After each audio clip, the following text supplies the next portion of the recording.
Hello everyone, स्वागत है आपका मेरे चैनल में। मैं प्रशांत कुमार शुक्ला एडवोकेट। साथियों, आज के वीडियो में हम लोग कलकत्ता हाई कोर्ट का एक और इम्पोर्टेंट लेटेस्ट जजमेंट के बारे में, जो कि 17 मार्च 2023 को धारा 498 ए, 304 बी, 306 के मामले में आया है, जहां पति को 304 बी दहेज हत्या में दोषी पाया जाता है और साथ ही साथ 498 ए 306/34 में जो उस पर आरोप लगे होते उसमें उसको दोष मुक्त कर दिया जाता है। तो उसी के मामले में एक इंपॉर्टेंट जजमेंट है। तो अगर आप चैनल में पहली बार चैनल को जरूर सब्सक्राइब कीजिए, जिससे कि वीडियो का सबसे पहले नोटिफिकेशन आपको देखने को मिले। और अगर आपके मन में कोई भी सुझाव है तो दिए गए कमेंट बॉक्स में जरूर पूछिए। हमारे दिए गए व्हाट्सएप नंबर पे भी हमसे कांटेक्ट कर सकते हैं, उसका मैंने लिंक डिस्क्रिप्शन बॉक्स में दिया है।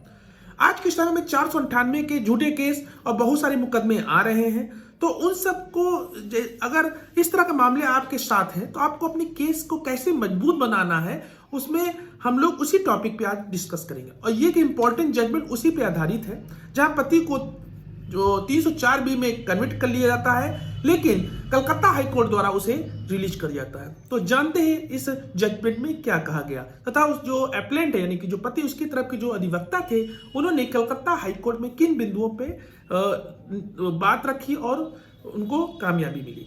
तो जानते हैं इस जजमेंट में क्या बात थी। सबसे पहले एक जो अप्लेंट है उसने जो सेशन कोर्ट द्वारा जिसको उसको कन्विक्ट कर लिया था, वो उस ऑर्डर के खिलाफ एक क्रिमिनल अपील दायर करता है कलकत्ता हाई कोर्ट में।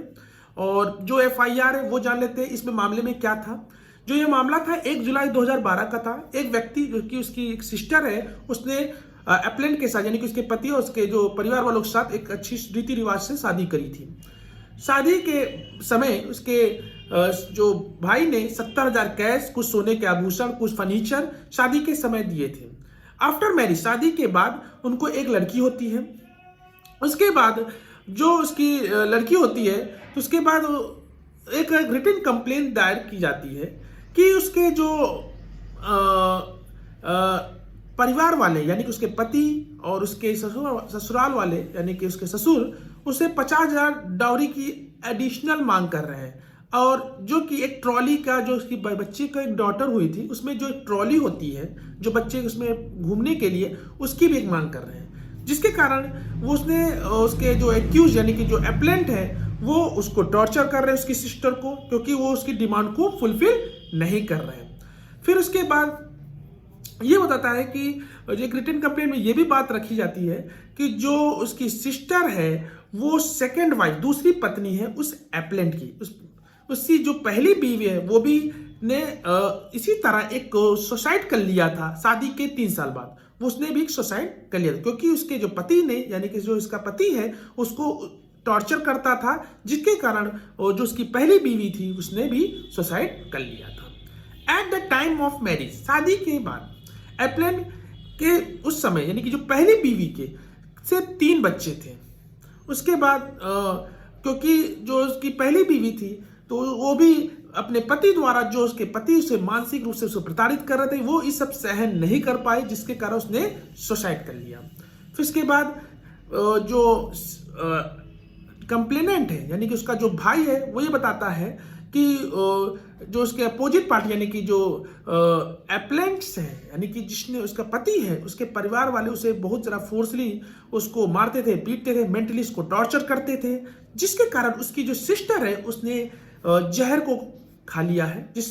और जब बात ये कंप्लेनेंट को पता चलती है तो वो वहाँ अपनी सिस्टर से मिलने पहुँचता है, जहाँ उसको हॉस्पिटल में रिफर कर दिया जाता है। जब वो वहाँ पे पहुँचता है तो वहाँ से उसके पति और उसके परिवार वाले वहाँ पे उस हॉस्पिटल में नहीं होते हैं और दुर्भाग्यवश उसकी जो सिस्टर है उसकी डेथ हो जाती है। यानी कि उसकी सिस्टर की डेथ होती है 28 जून 2022 को। ये एक एफआईआर दर्ज कराता है उसके पति उसके परिवार वालों के खिलाफ। कौन कौन धाराओं में? 1 जुलाई 2012 को एफआईआर दर्ज होती है 498 ए में, 304 बी में, /306/34 में। जब एफआईआर दर्ज होती है तो उसके बाद इन्वेस्टिगेशन होता है। इन्वेस्टिगेशन के बाद जो चार्ज फ्रेम किया जाता है ऑल 5 एक्यूज पर्सनों के खिलाफ, 5 लोगों के खिलाफ, धारा 498, 304 बी, 306/34 में। साथ ही साथ उसमें एक अल्टरनेट चार्ज भी इंक्लूड होता है 302 में। उसके बाद जो भी ट्रायल स्टार्ट होता है वो आगे की ओर कंटिन्यू होता है, जहां पे जो एक्यूज पर्सन कहते हैं कि उन्होंने किसी प्रकार का कोई अपराध नहीं किया है, वो ट्रायल आगे कंटिन्यू होता है। फिर प्रोसिक्यूशन की तरफ 16 विटनेसेस कोर्ट के समय प्रस्तुत किए जाते हैं। उसके बाद कोर्ट इन सब का कंसिडरेशन देखता है, एविडेंस देखता है, रिकॉर्ड देखता है, और जो बाकी जितने भी एक्यूज पर्सन है वो जिन पे धारा 498A, 304B, 306/34 उनको उसमें क्या कर दिया जाता है, एक्विटेड कर दिया जाता है, दोष मुक्त कर दिया जाता है। और जो एप्लेंट यानी पति को भी धारा 498A, 306 और /34 में भी एक्विटेड कर दिया, दोष मुक्त कर दिया जाता है कि उनके ऊपर कोई अपराध नहीं बनता है। लेकिन जो एप्लेंट है यानी कि पति के ऊपर एक अपराध बनता है, वो है दहेज का, 304B का, दहेज हत्या का। उसके बाद उसको 8 साल की सजा हो जाती है। फिर आगे क्या होता है, फिर उसके बाद इस जजमेंट का जो कन्विक्शन होता है, इसका जो सेंटेंस पास किया था, इस ऑर्डर के खिलाफ जो एप्लेंट यानी जो पति है वो कलकत्ता हाई कोर्ट में क्रिमिनल अपील दायर करता है। अब वहां पे किस बिंदुओं पे बात की गई वो हम जानते हैं कि जो एप्लेंट के जो अधिवक्ता थे, जो एडवोकेट थे, उन्होंने कोर्ट की समझ किन महत्वपूर्ण बिंदुओं पे बात रखी। सबसे पहले बात ये रखी गई कि जो एफआईआर हुई है वो 8 दिन डिले यानी कि 8 दिन लेट के कारण से हुई है। पहला पॉइंट बहुत ही ज्यादा इंपॉर्टेंट बात रखा गया। फिर जो एप्लेंट के अधिवक्ता थे, एडवोकेट थे, उन्होंने एक दूसरी बात ये रखी कि जो एप्लेंट यानी कि जो विटनेसेस हैं, यानी कि जो रिलेटिव ऑफ विटनेस हैं, और साथ ही साथ जो एक्यूज पर्सन जो कि ये बात कर रहे हैं कि एप्लेंट और उसके जो घर वाले उसको अतिरिक्त डिमांड की, जो डाउरी की डिमांड कर रहे हैं, वो कहीं प्रूफ नहीं हो पा रहा है। यानी कि जो विटनेस हैं उन्होंने अपने जो डिटेल दी है, डेट और time such of dowry demand, यानी कि ये बता रहे हैं कि डाउरी की डिमांड कर रहे हैं, दहेज की मांग कर रहे हैं, उसका डेट एंड टाइम का कोई एग्जैक्ट डिटेल नहीं है, पहली चीज। दूसरी चीज, जो एफआईआर की रिपोर्ट है, ठीक है, उसमें केवल बस ये डिस्क्लोज हुआ, ये बात निकल के आई है कि जो 50,000 की मांग है वो केवल एफआईआर में है। ये किसने रखा, ये एप्लेंट के जो एडवोकेट यानी कि पति की तरफ से जो एडवोकेट, उन्होंने ये बात रखी। साथ ही साथ उन्होंने बताया कि जो इस तरह का जो विटनेसेस का टेस्टिमनी है वो सही तरह से रिलायबल नहीं है, ट्रस्टवर्दी नहीं है। उसके बाद जो एप्लेंट के जो एडवोकेट हैं उन्होंने एक और नेक्स्ट पॉइंट रखा कि जितने विटनेस का जो एग्जामिन कराया, जो प्रोसिक्यूशन ने एग्जामिन कराया, जो डिमांड और डाउरी का जो कि डिसीजन है, जो अतिरिक्त जो विक्टिम है, जो एडिशनल डाउरी की जो डिमांड है, वो किसी प्रकार के मतलब कि ये होता है कि जो विटनेसेस इस प्रकार कोई क्लेम नहीं कर रहे हैं मैट्रिमोनियल हाउस में, जो कंप्लेनेंट का एक रिलेवेंट पॉइंट था। ये एक बात बहुत ज्यादा बात इसमें रखी गई कि जो उसके जितने भी विटनेसेस थे उन्होंने इस तरह कोई डाउरी की डिमांड के बारे में ज्यादा कुछ बात इसमें नहीं क्लियर करके आई।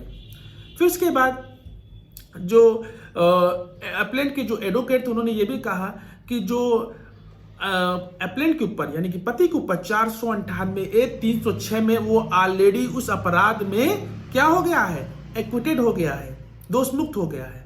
साथ ही साथ जो डिमांड ऑफ डाउरी, इसमें कोई कनेक्शन, कोई अपराध नहीं बनता। साथ ही साथ धारा 304B के साथ जब उसमें एक्विटेड हो गया तो 304B का कोई अपराध ही नहीं बनता। साथ ही साथ फिर इसके बाद स्टेट जो अपोजिट पार्टी है वहां से क्या रिस्पॉन्स, उन्होंने क्या क्या बात रखी। ये तो अभी हम लोगों ने जितना पॉइंट डिस्कस किया कि डेट और टाइम की बात थी, एडिशनल डाउरी की डिमांड की बात थी, और 498, 306 में तो आप ऑलरेडी एक्विटेड हो गए हैं, तो 304B का कहां कैसे मुकदमा बन रहा है, ये बात तो एप्लेंट के जो एडवोकेट ने बात रखी। अब जो स्टेट ने रखी वो ये रखी कि उसने जितने भी प्रोसिक्यूशन विटनेस थे यानी कि 1, 2, 3, 4, 9 एंड 11 सभी सपोर्ट कर रहे थे उसके प्रोसिक्यूशन के केस में। उसने ये भी कहा कि जो विक्टिम है यानी कि जब विक्टिम अपने फादर के घर गई यानी कि उसकी सिस्टर के मतलब जो सिस्टर भाई जिसने कंप्लेन उसके घर गई, तो वो भी बताया कि उसका जो बिहेवियर था, टॉर्चर करते थे, वो सब बात निकल के आती थी। तो एट द सून यानी कि मैट्रिमोनियल हाउस सून बिफोर डेथ, यानी कि मैट्रिमोनियल हाउस मतलब बिफोर डेथ से पहले जो डाउरी की डिमांड थी वो 50,000 की थी, ये स्टेट की तरफ से रखा गया था। साथ ही साथ उसने स्टेट की तरफ से एक बात ये भी रखी गई थी कि उसको इतना टॉर्चर कर रहे थे, उसको इतना मेंटली फिजिकली टॉर्चर कर रहे थे कि उसके पास अब कोई ऑप्शन नहीं था अपने जीवन को खत्म करने के अलावा। तो एक ये इंपॉर्टेंट बात वो भी रखी। और बाद में ये भी जो कि स्टेट की तरफ के जो एडवोकेट थे उन्होंने एक बात ये भी रखी कि जो प्रोसिक्यूशन के जो विटनेस है जो इस्टेब्लिश हुई यानी कि एप्लेंट जो है पति एक हैबिचुअल ऑफेंडर है, हैबिचुअल अपराधी है, जो कि उसकी जो प्रीवियस वाइफ यानी कि पिछली जो बीवी थी उसके साथ भी ऐसी घटना घटी थी। तो ये सब पॉइंट वहां पे रखा गया। फिर स्टेट ने और कुछ पॉइंट्स रखा, वो जानते हैं, जैसे कि जो 304 बी के जो इंग्रेडिएंट्स हैं वो ट्रायल कोर्ट ने उसमें नेसेसरी जो इंग्रेडिएंट्स होने चाहिए उसमें वो जस्टिफाइड हुए, जिसके आधार पर ही ट्रायल कोर्ट ने एप्लेंट को कन्विक्ट किया। तो एक सबसे इंपॉर्टेंट बात ये थी। तो इन सबको करते हुए स्टेट ने एक इंपॉर्टेंट केस लॉ को भी डिस्कस किया जो कि 304 बी पे भी होता है। साथ ही साथ जैसे Gurmeet Singh versus state of Punjab के बाद में जो कि 2021 से SCC 108 में। उसके साथ काफी सारे प्रोसिक्यूशन जैसे विटनेसेस जो कि उसने एग्जामिन कराए थे वो यही बात कर रहे थे कि शादी के समय बहुत सारा खर्चा किया, फिर इसके बाद शादी के बाद उनको एक बच्ची हुई, उसके बाद बच्ची के बाद से ही उसके जो सिस्टर थी वो उसको मेंटली फिजिकली टॉर्चर करते थे, जिसके कारण उसने ऐसा कदम उठाया। तो इसीलिए प्रोसिक्यूशन जिसने कंप्लेन की थी, इसी साथ उसके जो भाई की कंप्लेन वो भी वही बात रिपीट किया, उसकी जो मदर थी वो भी यही बात को रिपीट किया। लेकिन जब क्रॉस एग्जामिनेशन हुआ प्रोसिक्यूशन विटनेसेस का, तो ये इन्वेस्टिगेशन के सामने वो एग्जैक्ट डेट और टाइम के बारे में जब उसकी सिस्टर को टॉर्चर किया जा रहा था वो बात वो नहीं क्लियर हो पाई। ये सबसे ज्यादा इंपॉर्टेंट बात निकल के आई। फिर दूसरा है जो अंकल है विक्टिम का, वो भी यही बात बता रहा है कि उसकी जो लड़की थी यानी जिसकी एप्लेंट के साथ शादी हुई थी, उसके बाद उसको एक बच्ची होती है, उसके बाद शादी के 2 साल बाद उसने जहर खा के उसकी मृत्यु हो जाती है। तो और एप्लेंट उससे अधिक डिमांड 50,000 की डाउरी की डिमांड कर, वही चीज बात वो भी रिपीट करता है। और उसके जो ससुर है उससे सेटिस्फाई नहीं थे दहेज से, तो ये सब बात वो वही रिपीट करता है, जिसके कारण बहुत मेंटली और फिजिकली उसको टॉर्चर करते थे, वही बात रिपीट की। लेकिन जब उसका क्रॉस एग्जामिनेशन हुआ तो यही बात निकल के आई कि एग्जैक्ट डेट और टाइम डिमांड जो 50,000 की बात थी वो क्लियर नहीं हो पाई। तो एक प्रोसिक्यूशन विटनेस जो कि दूसरा था उसका क्रॉस एग्जामिनेशन में ये पॉइंट निकल के आया।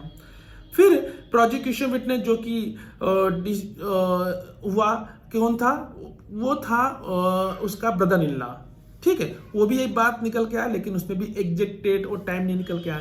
तो इसी तरह काफी प्रोसिक्यूशन विटनेस का एग्जामिन हुआ और उसमें एक प्रॉपर एक बात क्लियर निकल के नहीं आई कि डेट और टाइम एग्जैक्ट क्या था जो कि डॉरी की डिमांड की समय किया जा रहा था कि 50,000 ये होना चाहिए। उसके बाद फिर कोर्ट इन सबको देखते हुए फिर ये जो सामने एक इंपॉर्टेंट बात निकल के आई कि जो धारा 498A 304B 306 जिसमें ऑफेंस यानी कि जो अपराध बनता है जिसमें अगर वो कन्विक्ट है ऑफेंस, तो उसमें डाउरी डेथ में उसको 304 में भी उसको सजा होनी चाहिए थी। लेकिन ही वॉज एक्विटेड, मतलब वो पति जो था वो 498 306/34 में ऑलरेडी एक्विटेड दोष मुक्त हो गया था, तो 304B का अपराध कैसे बना ये। और जबकि 304B आपको पता है डाउरी डेथ है, जिसमें जब किसी औरत के साथ उसको जलाया जाता है, उसको मारपीट किया जाता है, और जो उसके साथ जो घटना घटती है वो 7 साल के अंदर हो और सून बिफोर डेथ है, यानी कि वो उसके साथ क्रूएल्टी हो, हरेसमेंट हुआ उसके हस्बैंड द्वारा, उसके किसी रिलेटिव द्वारा या उसके किसी रिलेटिव मेंबर के द्वारा, तब ये डॉरी डेथ एग्जैक्ट 304B धारा लगती है। साथ ही साथ जो प्रिजम्पशन 113B का वो भी इसमें डाउरी डेथ में कि जब कोई क्वेश्चन होता है कि जब पर्सन कमिट करता है तो डाउरी डेथ, तो वोमेन तो सून बिफोर हर डेथ वोमेन है सब्जेक्ट उसके पे क्रूएल्टी हो, उसके साथ हरेसमेंट हुआ हो, तो उसका कनेक्शन कहीं ना कहीं एक डिमांड हुआ हो, डॉरी का दहेज के एकत्रित डिमांड हुई हो, तो ये चीज भी 113B का प्रिजम्पशन होता है। तो कोर्ट इन सबको ध्यान में रखते हुए ये कंक्लूजन निकलता है कि धारा 304B जो अगर प्रोसिक्यूशन में एस्टेब्लिश्ड किया कि उसकी डेथ इसी कारण हुई, क्रूएल्टी और हरेसमेंट के कारण हुई है, तो वो 304B के कारण जो लोअर कोर्ट या ट्रायल कोर्ट ने उसमें तो सजा सुना दी। लेकिन जो मेन इंपॉर्टेंट पॉइंट ये था कि जो डेट ऑन टाइम का यानी कि जो घटना में डेट और टाइम की डाउरी की डिमांड की गई वो क्लियर नहीं निकल गया है। यानी कि जो इंग्रेडिएंट है डॉरी डेथ का वो 304 बी, साथ ही साथ उसका जो प्रिजम्पशन है सेक्शन 113 बी का, वो देखते हुए अपीलेंट जो है केवल ऑफेंस उसने 304 का ही किया है और जो कि कोई जस्टिफाई नहीं है। इसको ध्यान में रखते हुए कलकत्ता हाई कोर्ट ने जो लोअर कोर्ट ने जो सजा जिसमें वो कन्विट किया था 300, उसको सेट असाइड कर दिया, उस पर रोक लगा दिया और साथ ही साथ जो हस्बैंड को उस सजा से उसको रिलीज कर दिया।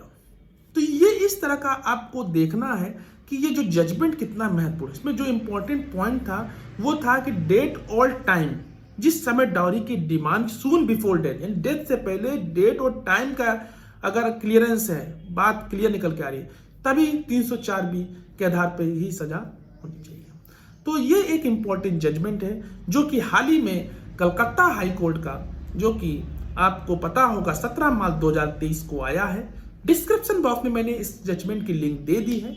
अगर आपके मन में कोई भी डाउट है तो एक बार इसको पढ़िए, समझिए, फिर दिए गए कमेंट बॉक्स में हमसे पूछिए या हमारे दिए गए व्हाट्सएप नंबर में भी हमसे कांटेक्ट कर सकते हैं। आशा करते हैं ये जजमेंट आपके लिए बहुत ज़्यादा लाभदायक होगा और अगर आपको कोई भी केस से रिलेटेड हमसे कोई क्वेरी है तो आप मेरे दिए गए व्हाट्सएप नंबर या मुझसे कॉल से भी बात कर सकते हैं। आशा करते हैं ये वीडियो आपको अच्छा लगा होगा। तब तक के लिए मिलते हैं नेक्स्ट वीडियो में, तब तक के लिए धन्यवाद।